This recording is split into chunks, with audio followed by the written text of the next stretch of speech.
మీ ఇంట్లో మొదటి కోటీశ్వరుడు మీరే అవ్వాలనుకుంటున్నారా? ఈ ఫైనాన్షియల్ వెబినార్ లో ఇప్పుడే జాయిన్ అవ్వండి.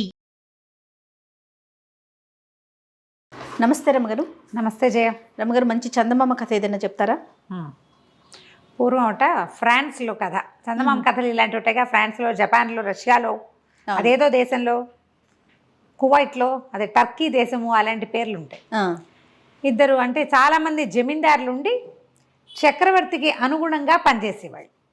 కొంచెం పక్కపక్క గ్రామాలకి జమీందారులుగా ఉన్న ఇద్దరు జమీందారుల ఇళ్లలో ఒకేసారి మగపిల్లలు పుట్టారు. అది పక్కమేం కాదు, ఒక మాదిరి దూరం ఉంది.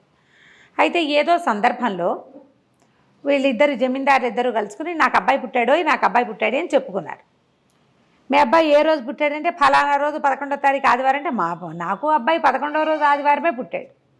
మీ అబ్బాయికి పేరేం పెట్టావు, మీ అబ్బాయి ఎలా ఉన్నాడంటే మా అబ్బాయి తెల్లగా బొద్దుగా బాగున్నాడు అని ఈయనో పేరు ఆయనో పేరు చెప్పారు. అమిస్, అమిల్. ఒకడు అమిస్, ఒకటి రెండో వాడు అమిల్. బాగున్నాయిగా. అబ్బా భలే తమాషాగా మనం పేర్లు కూడా ఒకటే పెట్టాం అని మాట్లాడుకున్నారు. తర్వాత 4 ఏళ్లకో 5 ఏళ్లకో 3-4 ఏళ్లకి మళ్ళీ ఓసారి కుటుంబాలతో సహా కలుసుకున్నారు. తీరా చూద్దురు కదా, ఈ అమిస్ అమిలు దాదాపుగా కమల పిల్లలల్లే ఉన్నారు. ఒకే ఎత్తు, ఒకే రంగు, నీలం రంగు కంటిపాపలు. గబాలు చూస్తే ఒకటే రకం బట్టలేస్తే ఒకటే అనుకుంటాం. ఓకే.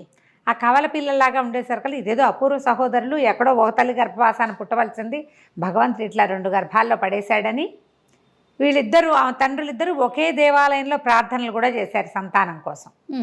దేవుడు ఇట్లా వీళ్ళని సెపరేట్ చేశాడు, వీళ్ళని ఇట్లా మనం కలిపి ఉంచాలని వాళ్ళిద్దరిని ఒకే గురుగారి దగ్గరికి పంపారు. వాళ్ళిద్దరూ అమిత గాఢమైన ప్రాణ స్నేహితులుగా మారారు. ఒకళ్ళని చూస్తే రెండో వాళ్ళని చూడక్కర్లా. పెద్దవాళ్ళు అయ్యాక వీళ్ళు ఏం చేశారు, చక్రవర్తి దగ్గర ఉద్యోగాల్లో చేరారు. జమీందారుల పిల్లలు చక్రవర్తిని సేవించడం ఆ రోజుల్లో ఉండేది. ఇవి జమీందారులు అంటే వీళ్ళకేం పడిపోదు బోల్డంతా, ఏదో చిన్న గ్రామము, కొంచెం నడుస్తూ ఉంటుందన్నమాట. ఇలా చక్రవర్తి దగ్గర ఉన్న వాళ్ళు వెళ్ళి అక్కడ పెద్ద పెద్ద అధికారులుగా అయ్యి సంపాదించుకుని మళ్ళీ తమ గ్రామాలకి కొంత వయసు వచ్చాక 40-45 దాటాక ఇంకా ఉండేవాళ్ళు కాదు, సేవలో ఉంచుకునే వాళ్ళు కాదు. ఇప్పుడు మన ఎయిర్ ఫోర్స్ వాటిలలో ఎలాగా ఏజ్ దాటాక ఉంచరు, అట్లా యుక్త వయసు రాగానే 20 ఏళ్ళు వచ్చేసరికల్లా చక్రవర్తి సేవలో చేరిపోయారు ఇద్దరు. చేరితే అమీస్కి ఒక అమ్మాయిని ప్రేమించాడు. అమీస్ ఒక దూర బంధువుల అమ్మాయి, ఓ జమీందారు కూతురి, చాలా బాగుంది అమ్మాయి, ప్రేమలో పడ్డాడు. సరే వరించి తనంతట తను పెళ్లి చేసుకున్నాడు.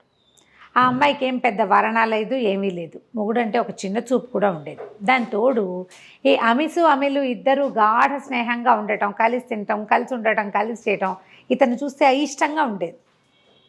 ఏమిటి పెళ్ళంతో ఉండకుండా వీళ్ళతో ఉంటాడు అనిపించేది. తనతో ఉన్నా తనేమంత ప్రేమగా ఆవిడ ఉండేది కదా. ఒక రెటమతపు ధోరణి, కొద్దిగా పుల్ల విరుపు పద్ధతి. కొంతమంది ఉంటారు అట్లా, మొగుళ్ళతో బాగుండరు, కానీ మొగుళ్ళు ఎవరితోటి బాగుండకూడదు అనుకుంటారు. ఇలాంటి ధోరణి ఉంటుంది. ఈ కొంతకాలం గడిచేసరికల్లా అమీస్ పెళ్లి చేసుకున్నాడు. అమీల్కి రాకుమార్తె మీదే ప్రేమ ఉంది. అప్పుడప్పుడు చెప్పేవాడు, రాకుమార్తె నన్ను ఎక్కువ ఆకర్షిస్తోంది అని.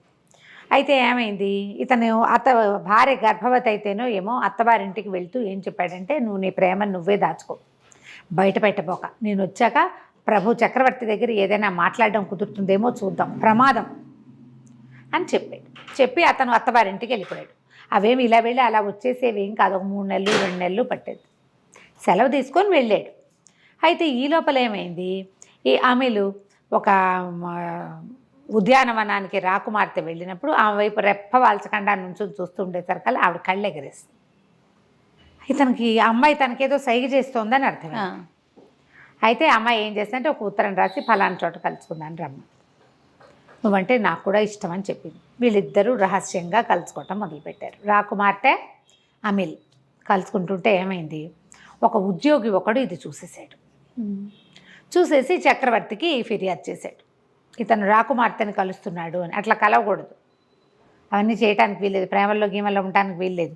రాజోద్యోగుల్లో ఒకడు పోయి రాజకుమార్తెతోటి కలిసి తిరుగుతానంటే ఎందుకు ఒప్పుకుంటారు, ఊరుకోరు కదా. ఈ ఉద్యోగి ప్రభువుకి రిపోర్ట్ చేసేసరికల్లా ఆయన అన్నాడు, అతను చెప్పాడు, అబ్బాయి కాదు నేనేమి రాజకుమార్తెని కలవలేదు కాదన్నాడు. అనేసరికి ఉద్యోగి అన్నాడు, అంటే నేను అబద్ధం చెప్పానే, నేను అక్షరాల అమీల్ని చూశాను, రాకుమార్తెని అక్కడ చూశాను, ఆమె ఆ రోజు కట్టుకున్న బట్టల రంగుతో సహా నేను చెప్పగలను. రాజకుమార్తె రోజు బట్టలు ఇది ఉంటుంది ఆవిడికి ప్రోటోకాల్, అవును అని ప్రూవ్ అయితే ఉన్నట్టే అనేసరికల్లా ఇతను మళ్ళీ ఓటర్ ఇచ్చాడు, కాదన్నాడు. అమ్మేసి ఏం చెప్పాడు, నేను వచ్చేదాకా రివీల్ చేయొద్దన్నాడు కదా, రివీల్ చేయకుండా ఉందామనుకున్నాడు కానీ ఆ ఉద్యోగం ఒప్పుకోవాలి. అయితే నాతో ద్వంద్వ యుద్ధానికి సరేనా, నువ్వు దమ్ముంటే నువ్వు యుద్ధం చేయి, నువ్వు అబద్ధం ఆడేవాడివి, భయంతో ఓడిపోతావు అనేసరికల్లా ఇంకేం చేయాలో తెలియదు. అప్పట్లో ఈ ఫ్రాన్స్ కథల్లో ద్వంద్వ యుద్ధాలు చాలా కనపడతాయి. అక్కడ వాళ్ళ సిస్టమ్ ఏంటంటే ఎవడైతే తప్పు చేస్తాడో వాడికి లోపల ఒక బెదురు ఉంటుంది, ఓకే, దైవం పట్ల భయం, వాడు ఓడిపోతాడు. పిస్టల్ పెట్టి కూడా కాల్ చేసుకునేవాళ్ళు, అలాంటివి కూడా ఉండేవి. కత్తి యుద్ధాలు ఉండేవి, ద్వంద్వ యుద్ధానికి రా అని పిలవడం అవి ఇంగ్లీష్ కథల్లో చాలా చోట్ల కనపడతాయి మనకి. అక్కడి నుంచి సరే ద్వంద్వ యుద్ధానికి ఒప్పుకున్నాడు. సాయంకాలం అయ్యేసరికల్లా ఒక 4:30-5 గంటలు అయ్యేసరికల్లా ఆమెసి వస్తున్నట్టుగా వార్త వచ్చింది. ఇతను ఏం చేశాడు, ఇంటి దగ్గర ఉండకుండా ఆ మేఘాల మీద దీనికి పరిగెత్తాడు, అంటే మన ఏమంటారు పొలిమేరల దాకా వెళ్ళాడు. వెళ్ళేసరికల్లా ఆమె కంగారు పడిపోతూ, ఎందుకు వచ్చేసాను అనుకున్నావు, ఈ ద్వంద్వ యుద్ధం ఖబరు నాకు తెలిసిపోయింది, నువ్వు ఓడిపోతావు, నీది పొరపాటు, నేను వచ్చేదాకా తొందరపడద్దు అని చెప్పే నీకు, అయినా నువ్వు అలాగే చేసావు. నువ్వు ఓ పని చెయ్యి, నువ్వు నా భార్య పటాలం వెనకాల వస్తోంది, నా ప్లేస్లో నువ్వు ఇక్కడ ఉండిపో, నీ ప్లేస్లో నేను వెళ్ళిపోతా, నీ కవచం నాకు ఇచ్చేసి, నేను కవచం వేసుకుంటే మన ఇద్దరిని గుర్తుపట్టరు, నేను నా భార్యతో ఇంకా దారిలో ఉన్నాను అనుకుంటారు, ఇది ఎవ్వరికీ తెలియదు. నువ్వు భయంతో ఉన్నావు, తప్పు చేశానన్న భయం, దొరికిపోయానన్న భయం, ఓడిపోతావు నువ్వు, నేను ఓడిపోను, నాకే భయము లేదు, యుద్ధం మామూలుగా చేసి వస్తాను అంతేనని ఈ అమిల్ని దీంట్లో ఉంచేసి ఆ దీని దగ్గర రాచబాట దగ్గర వదిలిపెట్టేసేసి నా గుర్రం పట్టుకుని నువ్వు ఇక్కడ ఉండని ఇతని గుర్రం వేసుకుని వెనక్కి వెళ్ళిపోయాడు. ఆమెసి వెళ్ళిపోయి ఏం చేశాడు, ద్వంద్వ యుద్ధానికి చీకటి పడ్డాక చేస్తారు.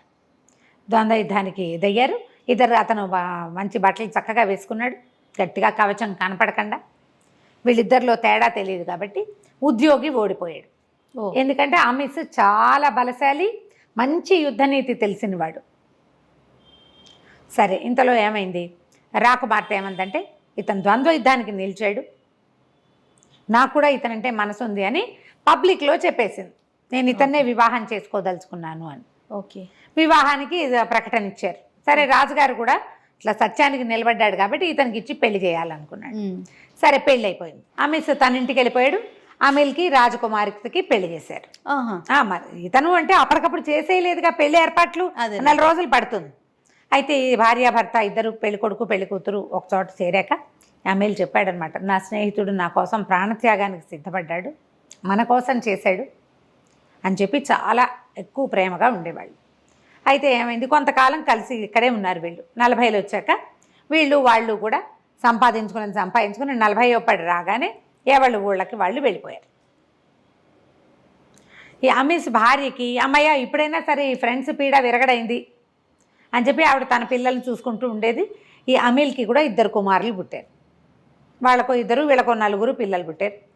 ఈయన తన ఊరు వెళ్ళేసరికల్లా ఈయనకి కొంచెం కుష్ఠవ్యాధి వచ్చింది అమిస్కి. కుష్ఠవ్యాధి వచ్చేసరికల్లా భార్య అతనికి ఏమీ వైద్యం చేయించేది కాదు. ఏం వైద్యం చేయించినా ఇంతే కదా అని చెప్పి ఇంటికి భవనానికి దూరంగా ఒక సావిడి వేయించి ఆ సావిట్లో అతన్ని పెట్టేది. పెడితే ఇతను ఏమన్నాడు, ఉంటా నేను ఇక్కడే, వేళ పట్టున నాకు ఆహారం ఇచ్చి వేళకి నాకు సపర్యలు కనుక చేస్తే ఉన్నన్నాళ్ళు నేను హాయిగా సంతోషంగా ఉంటాను కదా అంటే, సపర్యలు ఎవడు చేస్తాడు, నీకు అన్నం పెట్టడమే ఎక్కువ అనేది పెళ్ళం. బతుకున్నంతకాలం బతుకుంటాడని పిల్లల్ని కూడా అతని దగ్గరికి వెళ్ళనిచ్చేది కాదు. అంటుకుంటుందని పిల్లలు భయపడతారు. రెండోది, ఆవిడకి అలా భర్తతో స్నేహంగా ఉండే తీరే లేదు. పోతే పోతాడు, ఇంత జమీ ఉంది, సంపాదించుకొచ్చాడు, అందుకంటే ఏం కావాలి జీవితానికి. ఇలాంటి వాళ్ళని చూడం మనం ఇప్పుడు కూడా చూస్తాం గారు. ఇతను ఇలా ఉండగా ఏమనుకున్నాడంటే, ఇక ఆయనకి ఎవ్వరూ మనుషులు కనపడక, అయిన వాళ్ళు కనపడక, స్నేహానికి ప్రాణం ఇచ్చే మనిషి స్నేహితుడు దూరం అయిపోయాడు. అతను ఊరు అతను వెళ్ళిపోయాడు. ఈ జబ్బుతో నేనేం చేస్తాను, ఇంట్లో భార్య ప్రేమగా ఉండి కాస్త ఆనుపాను కనుక్కుంటుంటే జీవితం వెళ్ళేది. దాంతో ఏమన్నాడు ఆ పనిచేసే కుర్రాళ్ళని, అరే బాబు మీరు నాకేమీ చేయొద్దురా, మళ్ళీ ఆవిడ పెట్టేది కూడా పంపించకండి, తీసుకురాపోకండి, నన్ను మోసుకెళ్ళండి చాలు. వీళ్ళకి ఏంటంటే ఉద్యోగులకి ఈ జమీల్లో సొంతానికి కొన్ని ఎకరాల పొలాలు ఇస్తారు. వాళ్ళ పొలం నెల జీతం హడావిడేం ఉండదు వాళ్ళకి. ఆ పొలాలు వాళ్ళు సాగు చేసుకుంటూ ఉంటారు. ఆ పొలం మీద వచ్చే హైవేజ్ వాళ్ళకి వెళ్ళిపోతుంది. వీళ్ళు ఇక్కడ పని చేస్తారు. నెల జీతాలు అవి కాదు. అట్లా ఈ పొలం ఎకరాలు రాయబడి ఉన్న ఇద్దరు పనివాళ్ళు ఈయన మంచం మోసుకుని సమీల్ వాళ్ళ ఇంటికి తీసుకెళ్ళటానికి ఒప్పుకున్నారు. ఈయన మధ్యదారిలో ఏం చేస్తాడు? ఈయన దగ్గర డబ్బులు లేవు, భార్య అతనికి డబ్బు ఇవ్వదు, ఆహారం ఇవ్వదు, అడుక్కుంటూ ముష్టెత్తుకుంటూ పాపం అలా ఎలాగో ఆ 4 కార్ల మంచం మీద పడుకుని కొన్ని రోజులకి ఎప్పటికో అమీల్ వాళ్ళ ఊరు చేరేసరికి అమీల్ ఆశ్చర్యపడి, ఇంత జబ్బు చేసిందా, కాళ్ళు చేతులు ఇట్లా తినేసి ఉన్నాయి నీకు, అయ్యో ఎలా ఉంటావు, నువ్వు ఎక్కడికి వెళ్ళొద్దు, ఆవిడ సరిగ్గా చూడకపోతే నువ్వు ఇక్కడే ఉండు నా దగ్గరే అని చెప్పి అతనికి వెంటనే ఒక వైద్యుడిని పిలిపించి ఆ వ్రణాలన్నీ శుభ్రంగా దగ్గరుండి కడిగించి కట్లు కట్టించి శుభ్రంగా కడుపు నిండా ఆహారం పెట్టి ఆ పని వాళ్ళు ఇద్దరిని ఒరే మీరు ఇక్కడ ఉంటారా వెళ్ళిపోతారా అన్నాడు. వెళ్ళిపోతామంటే వాళ్ళకి డబ్బు ఇచ్చి పంపించేసాడు. నా దగ్గర పని వాళ్ళు ఉన్నారు, మా ఊళ్ళో సేవ చేసేందుకు మనుషులు తక్కువ లేరు, ఇంకో 10 రూపాయలు ఎక్కువ ఇచ్చి చేయిస్తానని, అయినా నా స్నేహితుడికి నేను స్వయంగా చేసుకుంటా, నా కోసం ప్రాణం ఇవ్వడానికి సిద్ధపడ్డాడు. ఒకవేళ అప్పుడు ద్వంద్వ యుద్ధంలో ఓడిపోయి ఉంటే చచ్చిపోయేవాడు కదా, అంతేగా, ఎంతో బాగా జాగ్రత్తగా చూసుకునేవాడు. సరే వీళ్ళిద్దరూ స్నేహంగా కొద్ది రోజులు ఉన్నాక ఒకనాటి రాత్రి అమీస్కి ఒక కల వచ్చింది. ఒక దేవదూత కనపడింది కల్లో. తెల్లవారుజామున 5:30, 5:15 కాసేపట్లో మెలకు వస్తుంది అనగా ఒక దేవదూత పెద్దగా ఎత్తుగా ఆ ప్రాంతాల్లో దేవదూతలు కనపడ్డాలి, ఏంజల్స్ ఎక్కువ కనిపిస్తాయి. రెక్కలున్న ఒక అందమైన దేవదూత ఏం చెప్పిందంటే, నీ జబ్బు పోయేందుకు ఒక మార్గం ఉంది అమీస్, నీ స్నేహితుడి కుమారులు ఇద్దరినీ చంపి ఆ రక్తం రాసుకుంటే ఇది తగ్గిపోతుంది అని చెప్పేసరికి ఇతను వద్దు వద్దు వద్దు, నా కోసం ప్రాణం ఇస్తాడు, వాడి పిల్లల్ని చంపటం ఏమిటి, వద్దు వద్దు అన్నాడు. గట్టిగా అరుస్తున్నాడు. ఈ తెల్లవారిపోతుంది కదా, అమీల్ లేచి వచ్చి స్నేహితుడు ఏదో వద్దు వద్దు అంటే, ఏమిటి అమీస్ ఏం వద్దంటున్నావు, ఏం జరిగింది, ఏం కనపడింది నీకు అని అడిగితే అతను వలవలా ఏడుస్తూ, ఎవరో దేవదూత కనపడింది, నీ కుమారుల నెత్తురుతోటి నా జబ్బు తగ్గుతుందిట, ఇంత దుర్మార్గమా, 50వ పడిలో పడుతున్నాను, నా జబ్బు తగ్గడానికి పసిపిల్లల రక్తం రాసుకుంటాను, ఇంకా ఇప్పుడే 10-12 ఏళ్ల పిల్లలు నీ పిల్లలు, అదే వద్దు వద్దంటున్నాను అనేసరికల్లా అమీల్కి అనిపించింది, వీడు నా కోసం ప్రాణం ఇవ్వదలుచుకున్నాడు, వీడిని బతికించడానికి పిల్లలు మళ్ళీ పుట్టరా అనిపించేసింది. అనిపించి ఏం చేశాడు, తెల్లవారాక భార్యని ప్రార్థనా మందిరానికి వెళ్ళు, నువ్వు ప్రార్థన చేసుకోవడానికి మందిరానికి వెళ్ళమన్నాడు. దేవాలయం ఏదో ఒక టెంపుల్ వెళ్ళమని కొడుకులు ఇద్దరు ఆడుకుంటుంటే ఇద్దరికి ఏదో తినడానికి పెట్టి గదిలోకి తీసుకెళ్ళి మంచం మీద పిల్లలిద్దరి కుత్తుకలు కోసేసి ఆ నెత్తురు ఇట్లా పట్టుకొచ్చి ఇతనికి వ్రణాలకి పూసేసాడు. పెద్ద కేకలు పెట్టాడు. అమ్మేసి అయ్యో ఏం చేసావు, ఎంత పని చేసావు నువ్వు, ఇలాంటి పని చేసావేమిటి, పిల్లలని కేకలు పెట్టినా ఇక మొత్తం పుండంతా మాయమైపోయి మామూలుగా వచ్చేసినాయి చేతులు కాళ్ళు. పద నా భార్యను కలుసుకుందామని చెప్పి ఇతను వెంబడి పెట్టుకుని ప్రార్థనా మందిరం దగ్గరికి వెళ్ళాడు. మామూలుగా నడిచొస్తున్న అమీస్ని చూసి ఆశ్చర్యపోయింది రాజకుమార్తె. ఎట్లా నడుస్తున్నాడు, ఏం జరిగింది, ఇలాంటి మిరకిల్ ఎలా జరిగింది అని సంతోషంగా అడిగింది. తన భర్తకి ప్రాణదాత అన్న ప్రీతి ఉంది, ప్రాణ స్నేహితుడు. అడిగేసరికల్లా అమీల్ చెప్పాడు, దేవదూత కల్లో కనపడి చెప్పింది, పిల్లల నెత్తురుతోటి రాస్తే తగ్గిపోతుందని, నేను ఆ పని చేశాను నా స్నేహితుడిని రక్షించుకోవడానికి అనేసరికల్లా ఆవిడ దుఃఖంతో కుమిలిపోయింది. నన్ను ఎందుకు పంపించేసావు, నన్ను కూడా అక్కడే ఉండనిస్తే నేను కూడా చేసేదాన్ని కదా, ఇతను నీ ప్రాణదాత, నిన్ను బతికిచ్చినవాడు, ఏం చేస్తాం, అతని కోసం ఏదైనా చేసేవాళ్ళం, నన్ను ఎందుకు పంపించేసావు, పిల్లల్ని ఆఖరి చూపైనా చూసేదాన్ని కదా అన్నది. కానీ ఆ పిల్లల్ని తలుచుకొని పిచ్చి ఏడుపు వచ్చేస్తుంది ఆవిడికి. దుఃఖం అణుచుకుంటూ ప్రార్థన ముగించుకొని ముగ్గురు ఇంటికి వచ్చారు. ఇంటికి వస్తే ఆవిడ పిల్లల శవాలు మరి తర్వాత చేయాలా, కొంతమంది పని వాళ్ళందరినీ సిద్ధంగా ఉండమని ఈవిడ పిల్లలు డెడ్ బాడీస్ చూడడం కోసం గదిలోకి వెళ్ళింది. హాయిగా ఆడుతున్నారు ఇద్దరు మంచం మీద కూర్చొని. ఆమె నిర్ఘాంతపోయింది, పెద్దగా కేకలు పెట్టింది, అమీల్ చూడండి ఇక్కడ ఏం జరుగుతోందో అని. వాళ్ళు పరిగెత్తుకొచ్చేసరికల్లా మేడం మీద ఇద్దరికి ఇట్లా ఎర్రటి చారలు ఉన్నాయి తప్ప పిల్లలు శుభ్రంగా బతికే ఉన్నారు. ఆ దేవదూత వీళ్ళ స్నేహాన్ని పరీక్షించడం కోసం ఇలాంటిది పెట్టింది. అది చాలా ప్రచారమైందట. స్నేహితుడి కోసం ప్రాణం ఇచ్చేవాడికి భగవంతుడు ప్రాణం పోస్తాడు, వాళ్ళ నమ్మకం అన్నమాట అది. ఈ రోజుల్లో జరుగుతాయో జరగవో, కానీ నిజంగా అంత పని చేయటం, మొదట అతను తనకి పెళ్ళయింది, ప్రేమించి పెళ్లి చేసుకున్న భార్య ఉంది, అయినా కూడా స్నేహితుడి ప్రాణం పోతుందేమో అని ఆ యుద్ధానికి సిద్ధపడి వెళ్ళాడు. తన పిల్లల్ని వదిలిపెట్టుకుని అయినా సరే స్నేహితుడిని రక్షించాలనుకున్నాడు.